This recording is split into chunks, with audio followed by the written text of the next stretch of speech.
Hi everyone, and welcome to the Dingwall channel. My name is Brandon Michael, Dingwall artist and bass player for the band Allegaeon, and today we're going to dive headfirst into the tried and true right hand technique, fingerstyle. Let's get it. Now, fingerstyle might sound a little self-explanatory at first, but believe me, there are a few tips that you can learn that'll improve the speed, articulation, and overall fluidity of your playing. We'll also cover a few variations on the traditional fingerstyle technique, but before we get to that, let's cover some tips.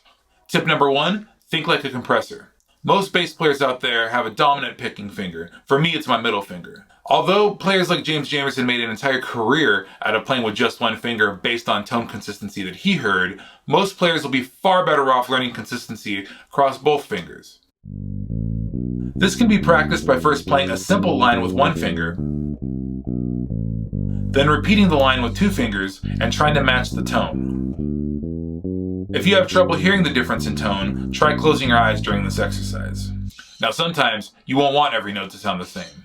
Not a problem. Once you've refined your consistency with both fingers, you can use your dominant finger to accentuate notes within runs.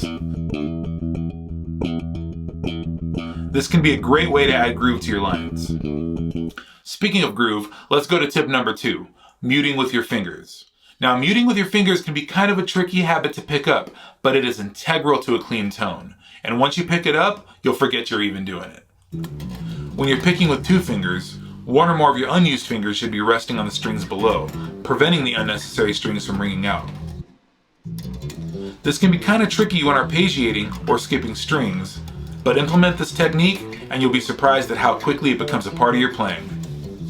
Bonus tip, when plucking a string, your finger naturally mutes the string directly below it. This puts you in the perfect position to claim another note, or add ghost notes to your line. This trick can be very useful when trying to nail those fast, descending runs. Tip number 3, relax your hand and let your fingers do the work. Have you ever tried to play a particularly fast or difficult riff and you feel your hand starting to cramp up? It's a common problem with some bass players, but in reality, you don't need a whole lot of momentum to achieve the speed and velocity you're looking for. You just need a little control. Make a fist and release. This is the basic form you want to maintain while playing fingerstyle.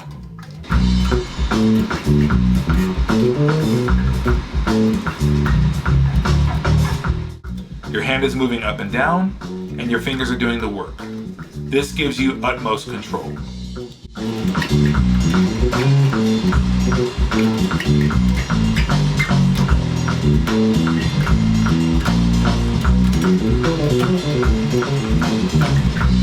Now, these are just a few tips that you can implement to improve your plucking hand technique. But before I go, I thought it'd be cool to share with you some cool variations on traditional fingerstyle playing made famous by some incredible bass players over the years.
Till next time, Dingwall family, thanks for joining me. Keep shredding.